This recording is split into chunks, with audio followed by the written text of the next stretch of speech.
Hey guys, Attorney Walter Knott. My apologies for getting that in shape there. Here we go. All right, so I need you to know this. I'm going to get rid of these so it gets rid of the whole glare there. I have started to look at a comparison between essentially President Biden, Bernie Sanders, President Trump, all of these particular characters. I even started to go historically back in time to look at prior presidents. Milk 55, howdy, sup. So what I wanted to do was start a comparison. Before I go into this, we will be releasing over the next couple of weeks some of the beginning videos specifically for how to write a legal bill. I created a series. I'm going to teach you guys how to write a legal bill. You know why? Because if you knew how to do that, then you could change, modify, upgrade the current legal bills that are being proffered in Congress. And if you knew how to do that, you would basically be able to change America for the better. So, David Dameron, howdy. All right, so, Dameron, I want to talk real quick about specific John Burrs, howdy. I want to talk specifically about Milk 35, howdy. I'm super tired. I'm worn out. I've got to wake up early and work with a homeless location. I want to talk specifically about what Bernie Sanders was going to go ahead and do for the disabled and retired. This is all pre-presidential stuff, not the stuff after Joseph Biden became president. This is all the stuff pre-presidential. This, we're going to get the fourth stimulus tomorrow. Fourth stimulus, yay! And Bernie said this, we're going to get an increase of it. And these other YouTube channels, and they're very popular now, hundreds and hundreds of thousands to millions of subscribers, but they're all full of BS. Unfortunately, I haven't seen a single one who hasn't created some sort of misinformation or has thrown people through this ridiculous loop of when this fourth stimulus is going to come out. So, peekaboo, howdy. So I wanted to go ahead and specifically go through it. Let's get right to it and not waste any more time. All right, this is from his pre-presidential website. Disability rights are civil rights. From the beginning of American history, people with disabilities have been a part of our country, often segregated and ignored. That's pretty accurate. In fact, Disney movies would always show the disabled as like these disfigured people. The disability community has fought for equality, inclusion, and access to the American dream. These efforts, now he's promising a lot there. The American dream, that means you got to give a lot more benefits for the disabled to equate to the American dream. And who the heck even knows what that is anymore? These efforts have been crucial to building the best parts of our country and are just as important to building the future we want.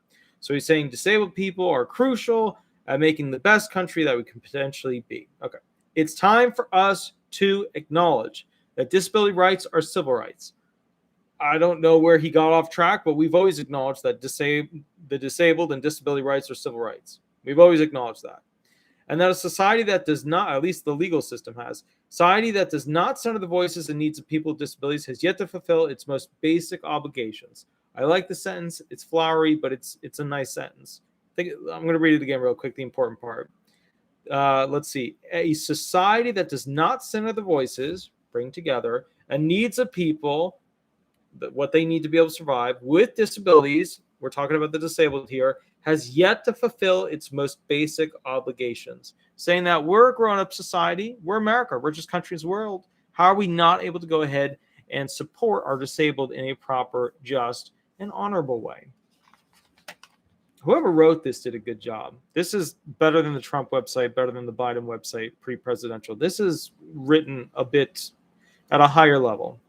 As we near the 30th anniversary of the Americans with Disabilities Act, we need a president who will champion both protecting and expanding the rights of the tens of millions of Americans with disabilities.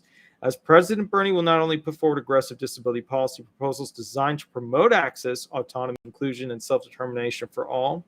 I hate when they do this with these write-ups. They just throw a bunch of corporate BS words into the pile to make you seem like, wow, I was just blown away. But let's break it down. To promote access to disability benefits, I assume, autonomy, inclusion, and self-determination for all, but will also incorporate disability issues into every other area of into every other area of public policy, including housing, healthcare, education, transportation, technology, and many others. Bernie will create a National Office of Disability Coordination run by a person with a disability, focused on coordinating and making disability policy to advance the full inclusion of people with disabilities, including ensuring every aspect of our public resources are ADA compliant and that the civil rights of people with disabilities are protected and expanded. I like that. I mean, the disabled are absolutely underrepresented inside the U.S. government. That's A. B, you would think a lot of these individuals that have scars from being in war, that are senators and House reps that are disabled, that they would be promoting even more aspects of expanding the ADA. But it's kind of like on the back burner for a lot of them. So I like this. This is good. Howdy, Wendy. Howdy, Ann. Howdy. So basically, despite the progress that has been made over the past 2 decades, we unfortunately still live in a world where people with disabilities have fewer work opportunities, experience much higher rates of poverty, and where the civil rights of people with disabilities are not always protected and respected. I think Bernie has a better writer. It's got a better flow to it. It's got a better just like hitting on the things that need to be done. I think Bernie has a little bit, or at least his writer done better understanding what the disabled are looking for. Bernie believes that, as a nation, we have a moral responsibility to ensure that all Americans have the support they need to live with dignity. That was a crap sentence. All of them could have written that. That could have been a Trump or a Biden sentence. Let's keep rolling. Disability rights will factor into virtually every area of policymaking in a Bernie Sanders administration. That is politics right there. That last sentence, the whole point of that was big politics. Boom. And Hedgehog, that job was for you, Walter. I honestly, they will probably never choose me or think anything for like that, because this there's reasons. You know what the reasons are. I have to fight my way just to climb the ladder. I have to work 3 times hard. In fact, I did the calculations the other night. A person that would retire at 70 years old, full retirement, max retirement rather. I have worked more hours than the average person who's worked until they were 70 years old at my current age, based on how many hours I work a day, weekends, and holidays. Which is going to change. It's got to change. Using executive action to advance disability rights. Now, the other people didn't always go into direct and specifics on executive action.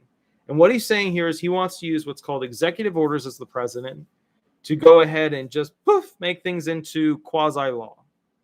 Not only will Bernie pass Medicare for all, which I used to think was impossible. How are we going to afford it? And now I look at all the spending we do with foreign aid, and I'm like, well, it's all right there. It's all right. No worries. There's more than enough. Okay. I have more articles on that. The next video I'm going to be doing tonight is on foreign aid, and specifically how President Biden has achieved a new unprecedented amount of high roller status in the foreign aid policy arena.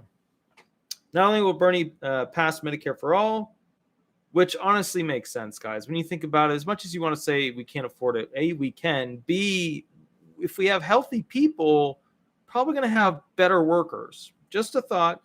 The Disability Integration Act, I don't even know what that is. I'll have to look it up.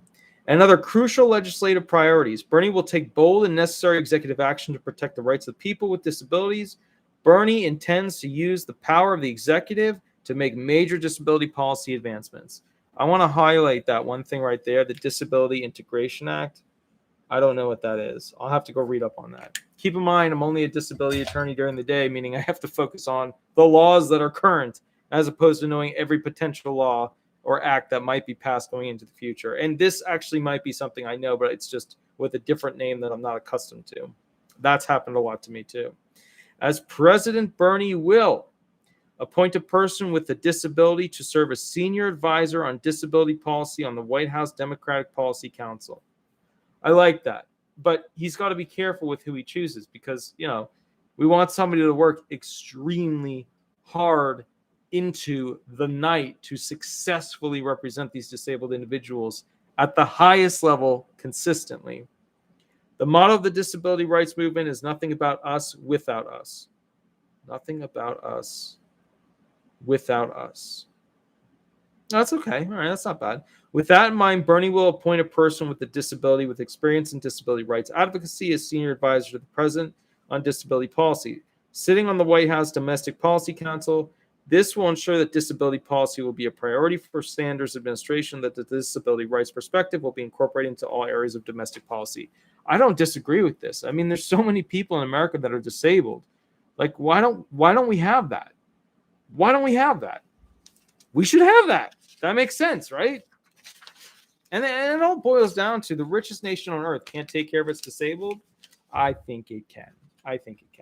Instruct the Center for Medicare and Medicaid Services, CMS, to reject both renewals of and new proposals for placing disability and aging services under the control of for-profit managed care organizations.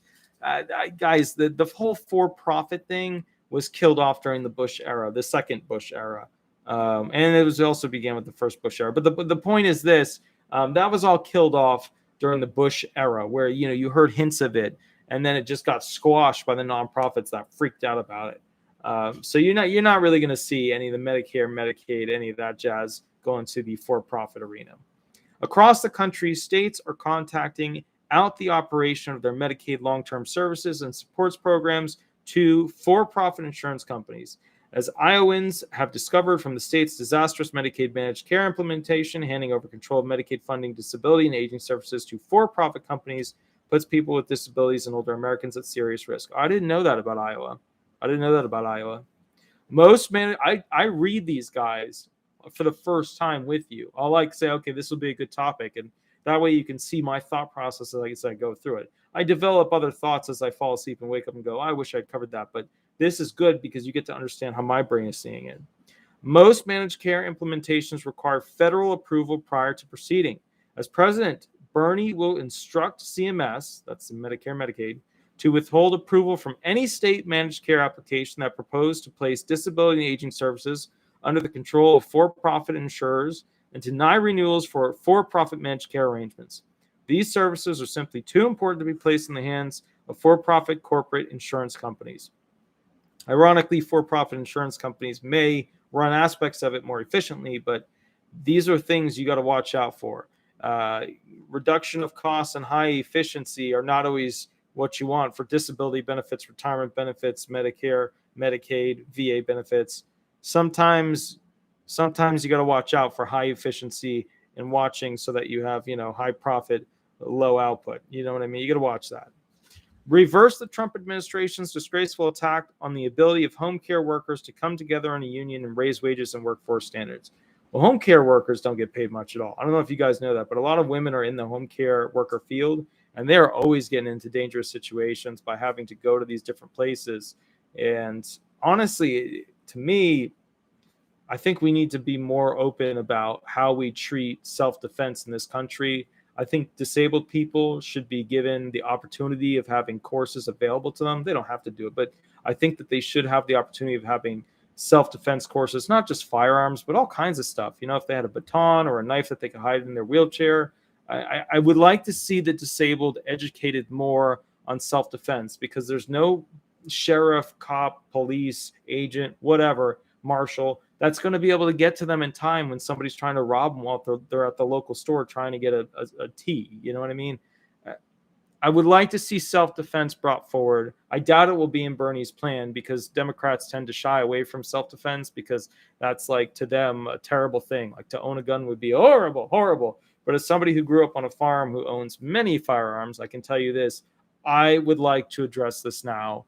We need to have a way to give education options and self-defense for the disabled. And we need to answer a tough question too, which is, what do we do with women who are horrifically abused by people and then get into this abused mental state, and now they can't own a gun because they're not mentally sound? But what do we do to protect them? How do we protect them? Nobody ever answers this or goes into this.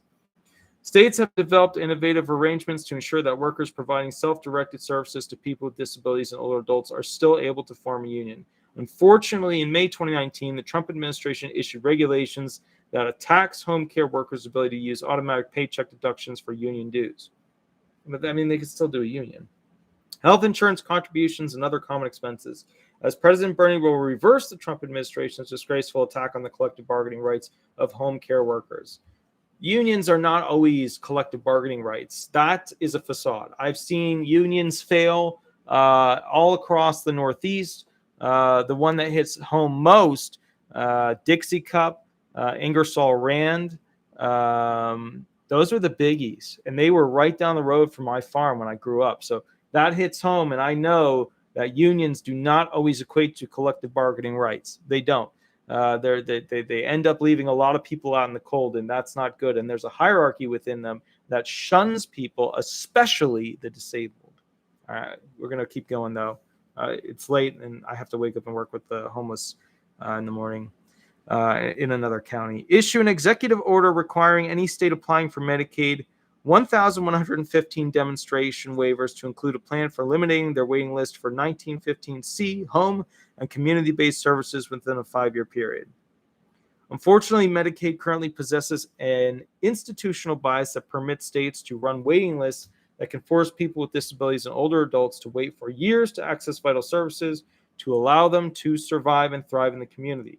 Under Medicare for All, this will no longer be the case because there will be Medicare for All. That's an easy one.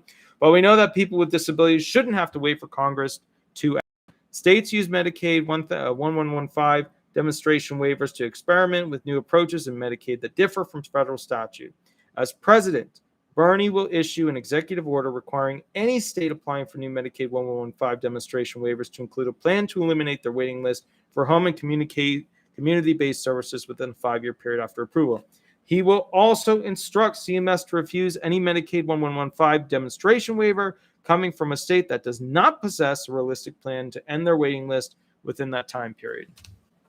Look, the big thing is with a lot of these types of individuals, yeah, I see the little pinch runner. I see Bernie as a sellout. I did see what happened with the political arena. He ducked out. Biden took his spot, even though Bernie was in the lead. And then Bernie ended up with some additional houses at the end of this whole shindig. Not just now, but also through the Hillary campaign situation. So if you haven't seen that, go look that up. There is a problem there. Vigorously enforce the home and community-based settings rule. In 2014, the Obama administration issued a new home and community-based settings rule providing for crucial protections for people with disabilities, requiring that every state ensure that people with disabilities have such basic liberties respected as the right to choose where and with whom to live and when to wake up and go to sleep, the ability to have visitors in their own home, and much more. Okay, I'm really happy to see this, because this was not addressed by most of the other presidential candidates as part of the 2020, whole shindig. I want to read this again because this is important. I don't know if you guys caught it all. Requiring that every state ensure that people with disabilities have such basic liberties, so just that the disabled can or should have, every state should ensure that people with disabilities have such basic liberties that they have the right to choose where and with whom to live. Now, obviously, they have to be able to afford where and with whom they want to live with, right? With where they want to live. But bottom line is they get to choose where they want to live. They're not forced into a particular thing. When to wake up and when to go to sleep. There are places with disabled people that force them to wake up at a certain time and force them to come back in and basically, be in bed or, whatever. Like they have a thing where they can't be out too late at the same time. The ability to have visitors in their own home and much more. Now, look, this is good, but there's a lot of abuse with the visitor thing for drug abuse. All of a sudden, the drug dealers dropping by, they're picking up their cash from, their disability, SSI, SSDI benefits. There's a problem there. Most people that are disabled don't have this problem, but those that do make it look bad for all the other disabled. And drug abuse among the disabled is much higher than anybody is willing to accept.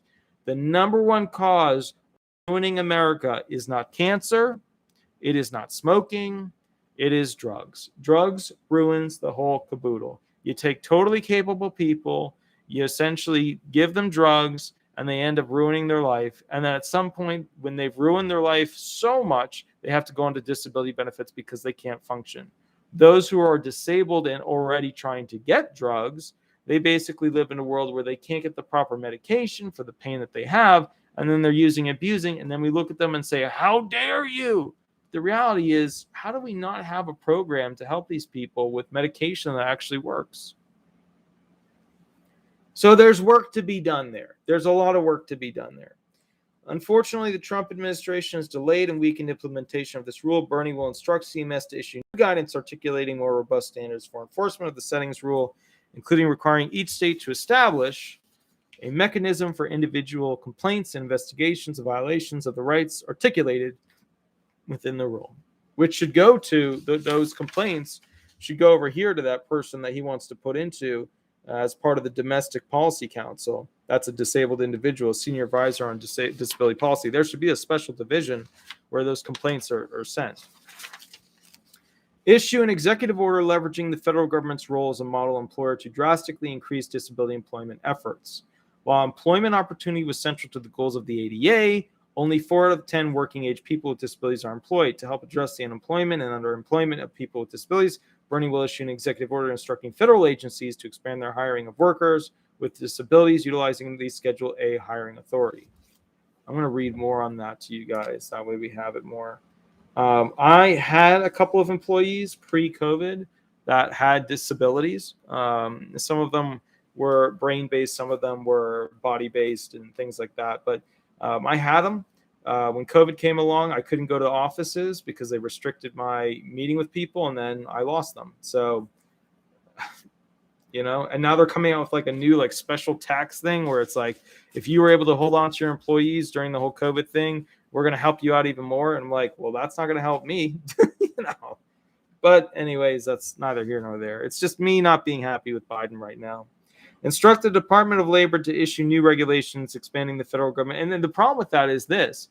Now, the employees that I'm hiring now, I can't prioritize the disabled law students. I had a bunch of disabled law students working for me. Now I can't prioritize disabled individuals because I just need to find people who can do the job the best that they can to process all the new wave of claims that we have coming in, because now we're a different firm. We used to be like the cool law firm of Central Florida. Now we're like the nationwide, we take claimants all over firm. So in that regard, we're changing. Also, I am going to be talking to you guys about physical offices going forward in another video, because I am reducing the offices that I'm going to every single week. There's no time for me to continuously go to every single office out there in every corner of the county. I'm going to be doing homeless office locations and maybe one other office location that is like a physical address where I meet with people who are not homeless. I'm cutting it back because me being on the phone with you guys is more important than having a line outside of an office that wants to see me so that I can sit there and write their name into a form. That's one of the things I'm cutting off. I've known this for a long time. When people are like, I can't fill out anything. Yes, you can. You can fill out your name and your social and things like that. I'll help you fill out the rest, but you can fill in your name and social. All right. Instruct the Department of Labor to issue new regulations expanding the federal government's role as a model contractor to promote disability employment. Bernie will also instruct the Department of Labor Office of Federal Contract Compliance Programs to devote more resources to the aggressive enforcement of Section 503 of the Rehabilitation Act, encouraging federal contractors to hire workers with disabilities and issue new regulations raising the Section 503 utilization goal for federal contractor hiring of people with disabilities to more closely reflect the proportion of people with disabilities in the general population, and introduce a new subgoal for workers with targeted disabilities, aligning implementation with the definition of competitive integrated employment in the Workforce Innovation and Opportunity Act. So what he's saying here is, think of it as like races, right? They wanted to go ahead and hire, basically this many of this particular race, this many of that particular race, even though we're all part of the human race. But you know what I mean? They wanted to hire a percentage that would equate to what the normal thing in society will be. He's now adding onto that aspect of hiring people, disabled individuals as well, to have that as a very good thing. Okay. All right. So let's see real quick. Instruct the Department of Justice and the HHS Office and Civil Rights to issue new rules protecting people with disabilities against healthcare discrimination. I don't know if you guys see a lot of it, but there's a lot of healthcare discrimination against the disabled. I should probably do a video on that, but we'll be doing that. Okay. Can using the ticket back to work program be a mistake? Yeah. I mean, if you go on it, you get, kicked off of it after 5 years, and then you have to go stand by the work of that. So ticket to work program is good, but it can also hurt you in the long run. 30 years after the ADA, people with disabilities still face significant discrimination in a wide variety of areas. In areas like organ transplant discrimination, medical futility determinations, and the inaccessibility of medical equipment, people with disabilities often experience unacceptable prejudice and inequitable treatment when seeking the care to which they should have a right. I feel like America needs to start making its own medical equipment so that we are not constantly waiting for China to be able to deliver it to California, which apparently can't figure out how to get all of its ports fully open 24/7. And even when they're open 24/7, they will come up with a new excuse. I mean, some of these ships have literally sailed north to Alaska, south around the Panama Canal to Florida. What are we doing here? What are we doing here? All right, next thing. To remedy this, Bernie will instruct the Department of Justice to make the Access Board's medical diagnostic equipment standards mandatory for healthcare providers, pursuant to its authority under Titles 2 and 3 of the ADA. Bernie will also instruct the HHS Office of Civil Rights to issue regulations protecting people with disabilities from discrimination in organ transplants, medical futility determinations, and other areas of potential healthcare discrimination. What he's saying here is when somebody is disabled, what will sometimes happen in the field is that basically they won't give priority to that disabled person for organ transplant.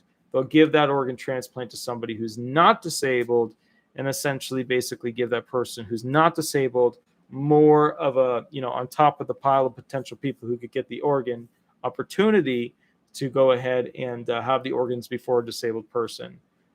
So what he's arguing here is we should have this system be equal. You apply, whether you have a disability or not, you should have an equal opportunity to be able to tap into specifically organ transplants, among other things. He wants to issue an executive order instructing the Secretary of Health and Human Services, HHS, to incorporate people with disabilities into their definition of medically underserved populations. Though people with disabilities face serious health disparities, they're not incorporated into existing federal definitions of medically underserved population. This derives people. You want to send it to? I don't know what's going on there. Sorry, guys. This deprives people with disabilities of a variety of funding preferences and loan repayment programs designed to target healthcare resources to populations that have access to this designation in order to close disparities.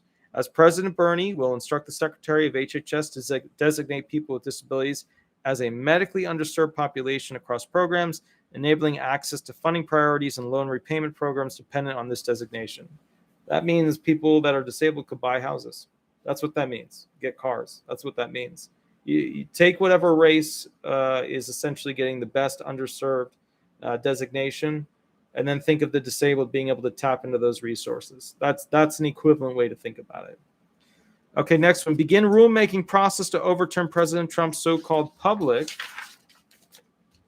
charge rule. To ensure our system does not discriminate on the basis of income or disability, and that immigrants do not have to fear endangering their immigration status in order to access basic support services. That's immigration.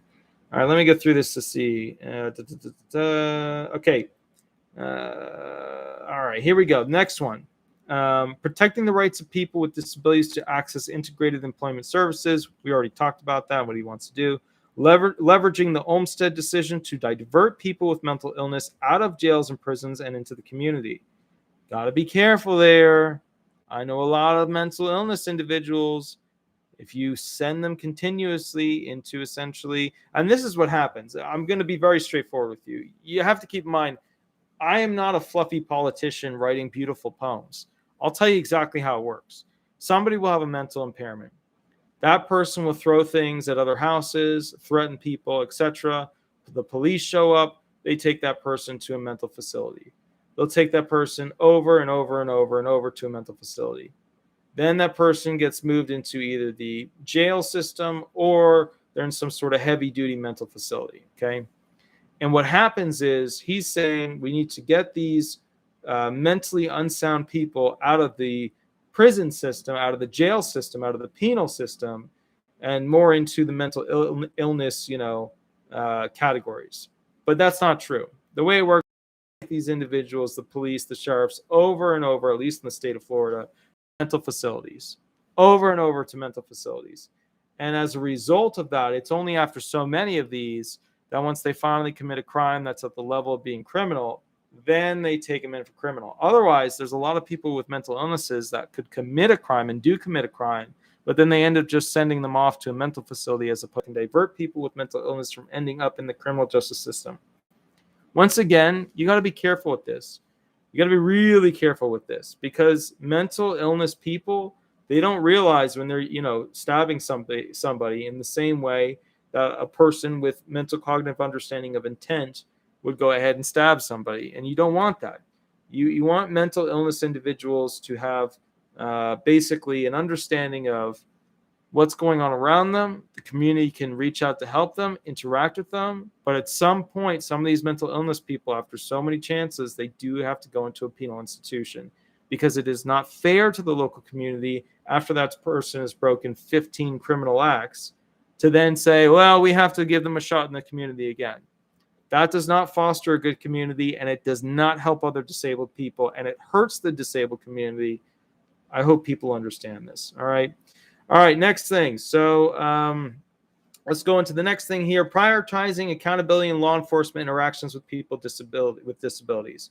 All too often, people with disabilities, especially people of color with disabilities, face violence from law enforcement. This requires more than just training. It requires accountability. Approximately half of all people who die in police-involved shootings have a disability.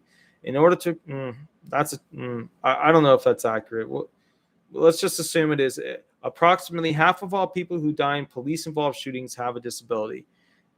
Okay, if you define disability as like any impairment that is outside on the normal standard of what a human would traditionally do, then yeah. But if you're defining disability by those who have a severe disability as defined by the Social Security Administration, then that would be inaccurate, what they said here. That would be incorrect. It would be statistically wrong. In order to protect the rights of people with disabilities, we intend to make discriminatory law enforcement interactions with people with disabilities a major enforcement priority of the Civil Rights Division and dedicate staff to focus specifically on this problem. Okay. So, more training for the police. Not a bad idea. Not a bad idea.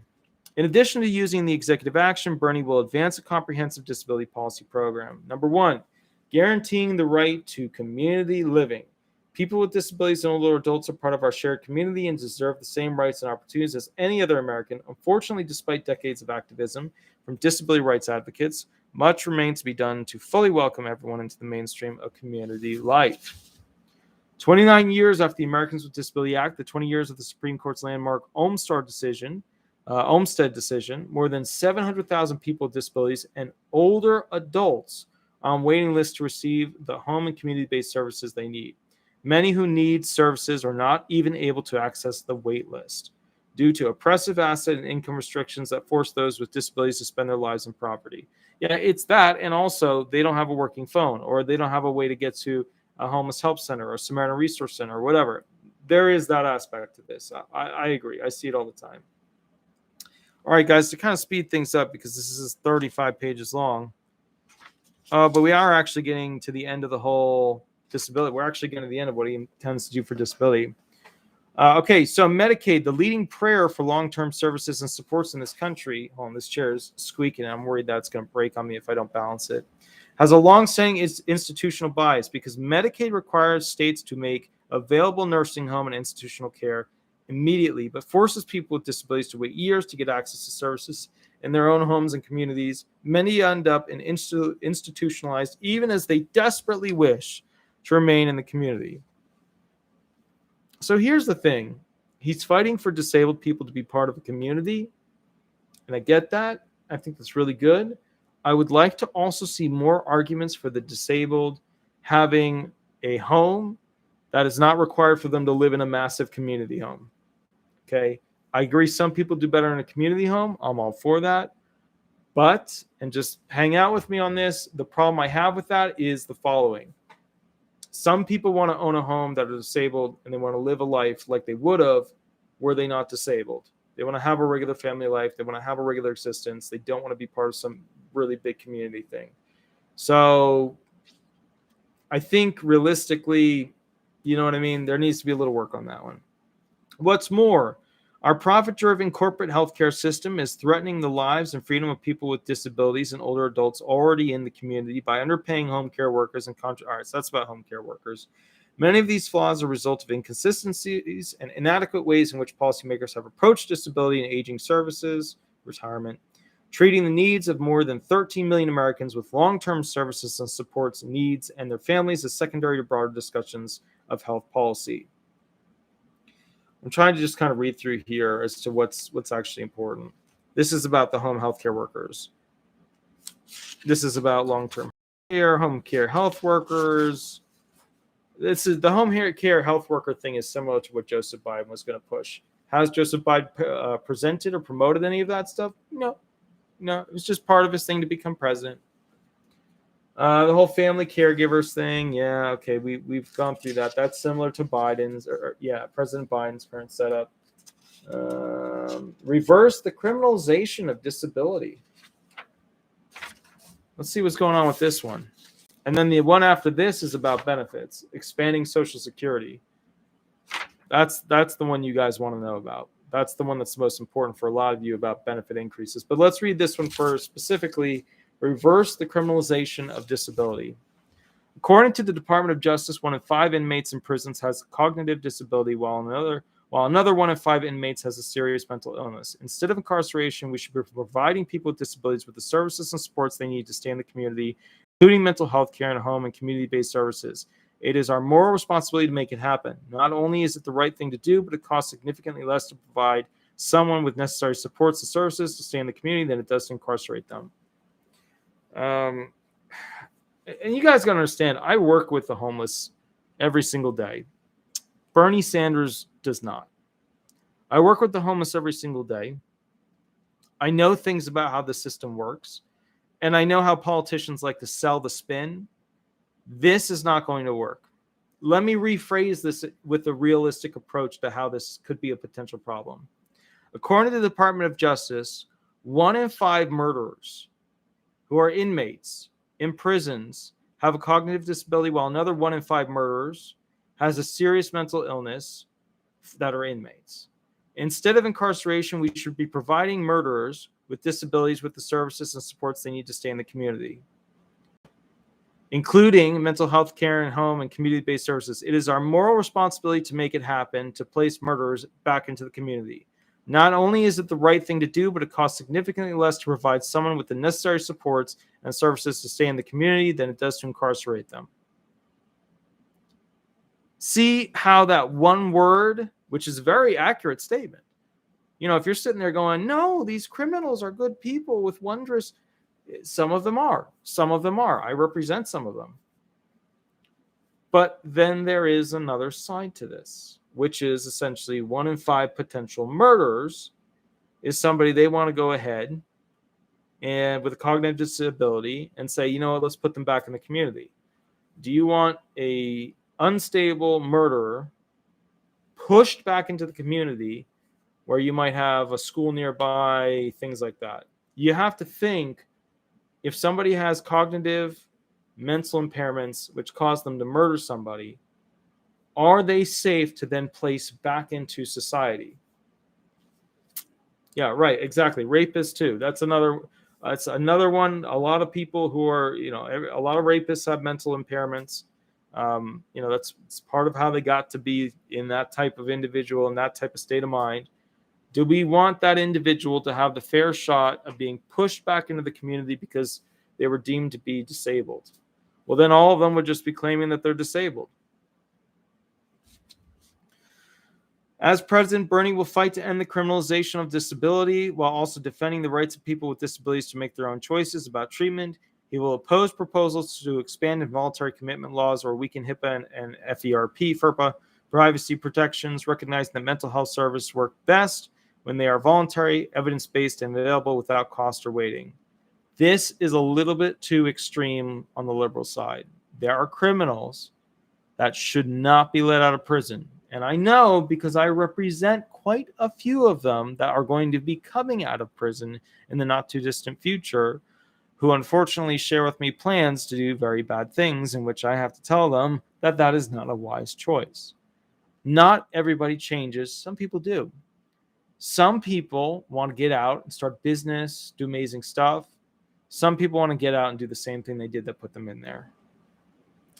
All too often, people with disabilities, especially people of color with disabilities, face violence from law enforcement. We already read that. All right, so let's see. Approximately, blah, blah, blah, blah, blah. People with disabilities. Okay. Recognizing the humanitarian crisis in our country created by the incarceration of people with mental illness, we will use the Supreme Court's Olmstead decision to challenge states that have failed to adequately support the voluntary community-based mental health services that can divert people with mental illness from ending up in the criminal justice system. Got to be careful with that one, guys. I'm not going to bully you on this. You got to be careful. Bar criminal charges for school-based disciplinary behavior and invest in school nurses, counselors, teachers, teaching assistants, and small class sizes to address disciplinary issues. We will ensure every school has the necessary school counselors and wraparound services by expanding the sustainable community school model. By expanding the sustainable community school model, we will ensure schools are able to provide trauma-informed care and services in schools. bar criminal charges from school-based disciplinary behavior. Terrible idea. Terrible idea. If someone goes ahead as a student and commits a serious crime, like trying to tie a rope around some kid's neck, right, to try and choke them and kill them, they should be held to a legal criminal standard. If it is decided that they have mental impairments, sure, apply a new standard that reviews them and goes through, some additional elements. But do not pull their feet away from the fire of criminal acts, because disabled people have the capacity with mental impairments sometimes. Sometimes they're so gone it's not going to happen. Sometimes their IQ is so low that they don't acknowledge intent in the way people normally do. But most do understand what they are doing in the moment they are doing it, unless there is some sort of extreme thing put upon them. For example, they get super hyped up. They're on medication and they've taken too much. They are extreme in the way that they want to tell somebody something, and they go beyond where they should be. So kind of like this, I want you to understand specifically, you have to be careful with that. That's very important. All right, so let's see. Next one. Work with teachers, school administrators, and the disability rights movement to end restraint and seclusion in schools through passage of Keeping All Students Safe Act. I'll have to go read that. Invigorate and expand the compassionate release process so that people with disabilities are transitioned out of incarceration whenever possible. I'd like to see what their elements are for that. Invest in diversion programs as alternatives to the court and prison system for people with disabilities to ensure that those people have the community-based supports and services they need. I'd like to see how they're going to go ahead and create a dichotomy or rubric for allowing people to be part of that. Require and fund police officer training on implicit bias, cultural competency, de-escalation, crisis and intervention, adolescence development, and how to interact with people with mental and physical disabilities. Create a civilian corps of unarmed first responders, such as social workers, EMTs, and trained mental health professionals who can handle order maintenance violations, mental health emergencies, and low-level conflicts outside of the criminal justice system, freeing police officers to concentrate on the most serious crimes. We got to be careful with that. Got to be really careful with that. That sounds like a great idea. Hey, we're going to get unarmed civilians to go and deal with mentally unsound people that are not at the moment being violent. The problem is, though, in dealing with many of them and having to Baker Act quite a few, these people start out here. Then we send non-armed people into the equation, and maybe they don't get along with people. And all of a sudden, they're ready. This disabled person is ready to fight them, stab them, attack them, etc. And now we have non-armed people fighting a disabled person, which should have been handled by an officer that has combat training. What's going to happen with that idea is that you're going to have some non-armed people getting murdered by a disabled person. That's going to put a very negative light on disabled individuals. And that's a problem. That is a problem. Establish national standards for use of force by police that emphasize de-escalation. They already have that. I mean, you could keep doing it, but do more of it. Sure. Police training, always a beneficial thing. People feel a lot of their rights when it comes to police are automatically taken away. It's because they are putting you in a position in which case you legally lose some rights when they decide to pull your butt over. I think police, I think we need to restructure the way we utilize police. I agree with that. I think that police often get a bad rep because, they're hiding in their car, trying to pull people over with their car, and little things like that, like small speeding violations. And the people are just like, enough, go fight some real crime. I get it. I do get it. I get why they get a bad rep. But then there's the other side of the police. They're saving a lot of these abandoned dogs. They're just left out there. They're making sure people are safe. You don't see all that stuff, Create an Office of Disability in the DOJ focused on coordinating these efforts, including the reduction of incarcerating people with disabilities, reducing recidivism, and guaranteeing a just reentry for people with disabilities, ensuring every aspect of our criminal justice system is ADA compliant. I like that a lot. That is your checks and balance system with the Department of Justice to see how all this stuff could work. I like that. I like that. Okay. Ensure due process and right to counsel by vastly increased funding for public defenders and creating a federal formula to ensure populations have a minimum number of public defenders to meet their needs. That's cute, and I like it, but public defenders are known as the crappiest attorneys because essentially they get paid, very little to represent people. And most that I come across that are handling claims just tell people to go ahead and you're going to take the plea, you're going to take the plea, you're going to take the plea, are you going to do it? Are you going to sell? What do you want to do? What do you want to do? It's not like representation with pay for play attorneys where you actually pay for them. That's where they build the claim up, they work it, they push it forward, they're returning your phone calls. These public defenders, there's not a lot of that stuff. It's just that's the reality of it. If you want to get a whole bunch of more public defenders and then retrain them to be more compassionate and to do more of the work that's required so that they have less claims and can work more per claim, that's good. I like that. Pass the No Money Bail Act to end cash bail and to end the criminalization of poverty in America. The No Money Bail Act. That's interesting. I'd have to think about that. I'm not sure how I feel about that. Enact a prisoner bill of rights that includes, among other things, a determination for the most appropriate setting for people with disabilities and safe, accessible conditions for people with disabilities in prisons and jails, an end to solitary confinement, and access to free medical care in prisons and jails, which they already have, including professional and evidence-based substance abuse and trauma-informed mental health treatment, which they already have in some of them. But that's good. I like that. A prisoner bill of rights that includes specific provisions for the disabled. All right. Now we're getting to the important part, guys. This is the expanding of Social Security section.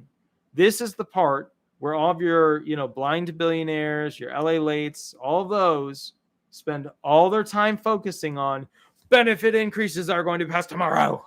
Tomorrow they're out there. You're going to have fourth stimulus in 3 seconds. That's what all that junk is. Let's focus on what Bernie wanted to do when he wanted to become president before stepping aside basically for Biden. Expanding Social Security. Today in America, about 1 in 4 Americans lives with a disability. Social Security disability insurance is an earned benefit that covers more than 150 million workers and lives. All right, blah, blah, blah. Let's skip through all this stuff. All right, as president, Bernie will protect and expand the Social Security disability insurance and supplemental security income programs and end the massive disability backlog to end wait lists for people with disabilities to access their earned benefits. How? How are you going to do that? Are you going to hire a lot more people at the SSA? That would, get rid of our whole backlog, sure. But you're going to expand disability. I mean, they're already processing tons of claims, and everybody is already complaining that too many people are on disability benefits, which is why there's CDRs every year, 2 years or 3 years now. Are you going to end CDRs? Expand benefits across the board for all Social Security beneficiaries, including SSI, and increase and index the SSI benefit level so that it is equal to 125% of the poverty line. I think that's fair. And I know some people are going to disagree with me on this, but I think 125% of the poverty line to SSI people would give them enough to not literally be living in the utmost vow of poverty situations where they can barely even have a trailer. That's a single trailer with, they can barely even, most places they can't. They can't. They always write these laws, like these politicians, for the disabled living in the cities. Most disabled do not live in the city. You ain't seeing disabled people living in New York City among all the big buildings. They get pushed and pushed and pushed out of that into the cheap areas. They're not in the big high-rise area. But, these politicians, they live in that. So, eliminate the Ssdi benefit cliff. Eliminate the SSI asset test. It is unacceptable that we force people with disabilities to spend down so they qualify for SSI and force recipients off the program if they see a small sum of money come in that puts them over the asset threshold. That's that whole $2,000 limit in the bank. When we are in the White House, we will eliminate the asset threshold to ensure people with disabilities get the benefits they need. I agree. Look, making a poor person be more poor is not what we want our disabled to be, even when they're on SSI. We just don't want that, okay? Eliminate the Ssdi benefit cliff. Currently, Ssdi recipients lose all their benefits when they go above the substantial gainful activity threshold, even if only by a single dollar. We will work with Congress to fix the benefit cliff by providing for a gradual replacement of $1 for every $2 of earnings, similar to the existing SSI program. This sounds effing moronic. Instead of essentially the person being able to earn $1,310 and then $1,311 and lose the benefits, or I lose the benefits at SDA, $310, you would then want to take away money from them as they got closer to it. This is moronic. I can't believe he put this in. This is the dumbest thing he could potentially put in. This is horrific. This is stupid. Let me read it again so that you guys know you don't want this. Eliminate the SSDI benefit cliff.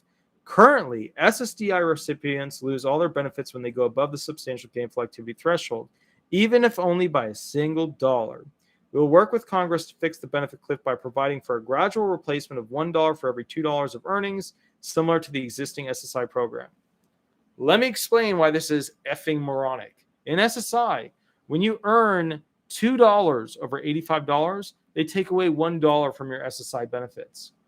So as you get closer to SGA, $1,310, they're pulling away a lot of money that you get for your benefits. SSDI people don't have that. They don't have that. What they have is if you earn over $1,310, boom, you're not eligible for that month. Why would you ever want to put on SSDI people who already paid into the system that they lose money if they start working a part-time job? This is effing moronic. You do not want this. You do not want this. I cannot believe he put this in there. This is shameful. Raise the substantial gainful activity threshold. Current law places the substantial gainful activity threshold at $2,110 for blind Americans and $1,260 for non-blind Americans with a disability. People with disabilities should be able to enter the workforce without facing serious financial penalties. So basically what he's saying is substantial gainful activity level equalizes to 250% of the federal poverty level. Yeah, I could support that. SGA is way too low. Like when they're like, oh, you earned too much this month. Earning $1,310 per month is extreme poverty. If you think that you can survive well at $1,310 per month, then I'm amazed. I'm amazed. You don't live in a high-end area. You don't live in a medium area. You don't even live in a low-income area. You live in the lowest of lowest income areas, and you're surviving. So I agree. These people should be able to go ahead and have more money when it comes to basically the SGA option to be able to earn more money. Because if you get, look, let's just apply some basic logic here. If you allow disabled people to keep earning more and more, they will earn their way by creating a career for themselves out of disability benefits, thereby having personal choice to succeed in a career and feel good about themselves. That's the reality here. That's something politicians don't realize, but that's because they're not in the industry of this. You want SGA limitations to be higher so that people can earn their way out of being disabled. Bring back student benefits for children of deceased workers and workers with disabilities that were eliminated in 1983. Combine the Social Security Disability Insurance Trust Fund and the Old Age Survivors Trust Fund to protect benefits. No, you do not want that. You do not want to combine all the money that the SSDI people pay in with the retirement people's funds. The retirement fund is going to run out in 10 years. It's going to run out in 10 years. You got another 40, 50 years with the SSDI trust fund, but the retirement people are going to run out within the next 10 years. You do not want to throw all the SSDI people under the bus by having their system run out in essentially 11 years. Or because you'd add that money and you'd be at 11 years. No, you do not want that. You do not want to throw in the SSDI trust fund money into the retirement trust fund money. You do not want that. That is effing moronic. No, terrible idea. Financially, actuarial information would show you significantly that you do not want to go ahead and throw the small trust fund into the big trust fund just so that it'll all last longer. It doesn't all last longer. What you've done is essentially killed off 40, 50 years of potential SSDI people still receiving those benefits to increase like 1 or 2 years for retirement benefits to be paid out. Issue a moratorium on all closures of field offices and other SSA offices. Yeah, okay, fine. Keep the local field offices open. Remove the marriage penalty for SSI benefits. Absolutely. I've been a supporter of that for 15 years. And disincentives to work for SSI benefit recipients would be nice if he spelled out what specific barriers and disincentives. Eliminate the in-kind support maintenance provision. This is the most important thing to help the disabled for SSI. You eliminate the in-kind support maintenance provision, you've essentially done a million times better for these SSI people. Let's say you increase the SSI benefits. That's great. Put them at 125% the poverty rate. The SSA with the SSI rules, with the in-kind support maintenance rule, still has the allowance to then reduce their benefits by a third. You get rid of this rule. That's step one. Reverse the Trump administration's cool eligibility rule for SSI and SSDI. Which one? Commissioner Saul did a lot of damage. Hold people with disabilities harmless from overpayments. Currently, if SSA accidentally overpays an SSI or SSDI recipient, they may be held personally. They are held personally liable. They're not may for paying it back, even if the overpayment takes place over a period of years, leading to a substantial backlog that is not the fault of the beneficiary. We will end this practice. That's good.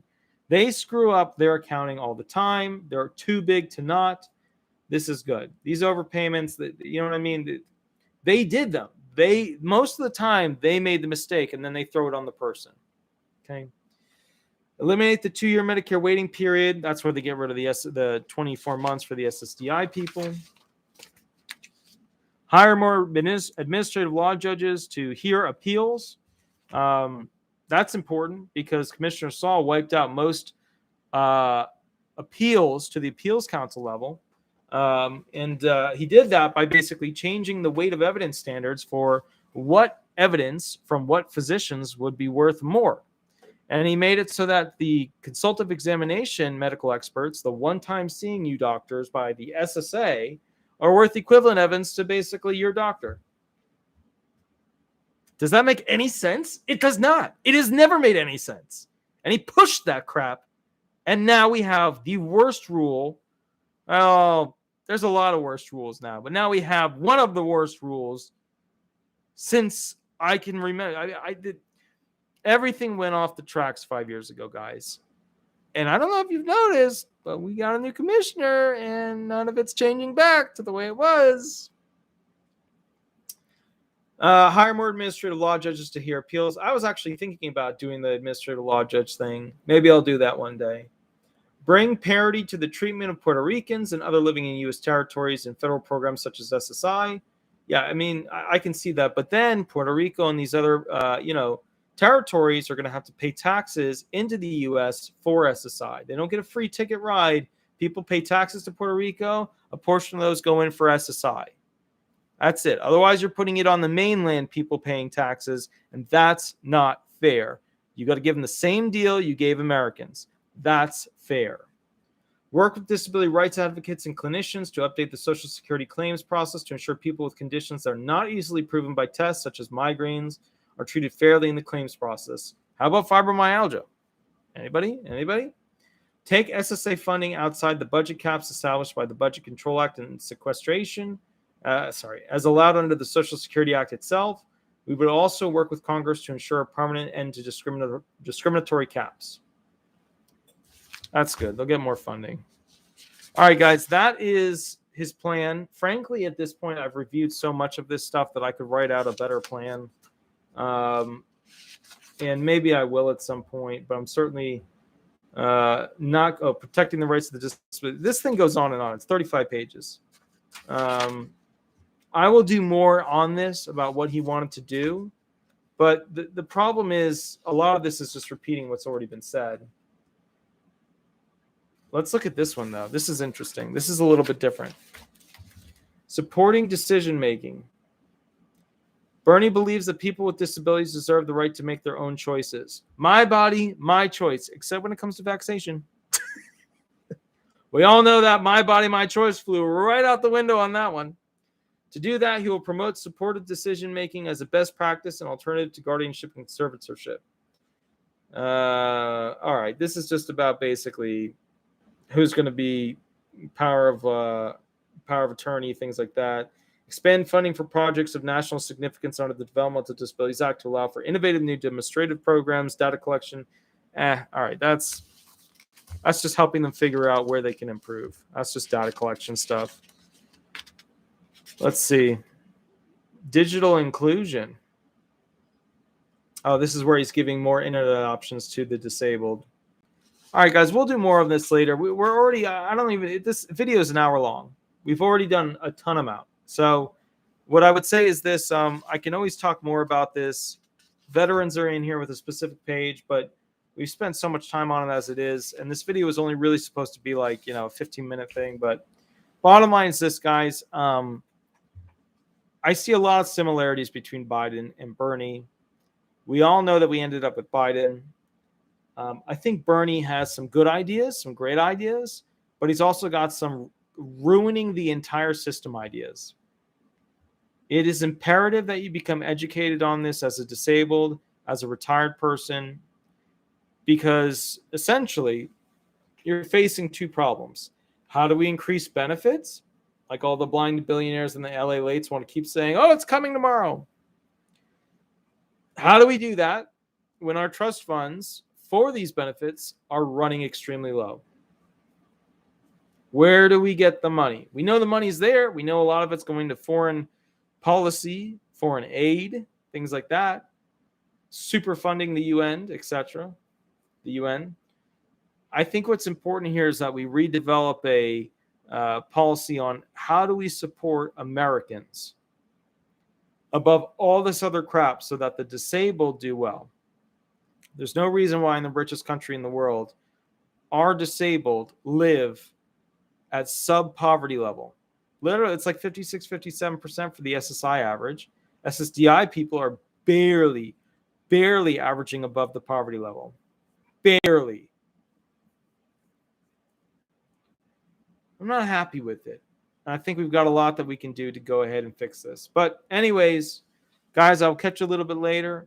Have an absolutely wonderful night. I'm going to be doing another really quick video that I think is important that you guys understand what's going on when it comes to foreign aid. I will catch you a little bit later. Have a wonderful night, and thank you so much. Bye-bye, guys.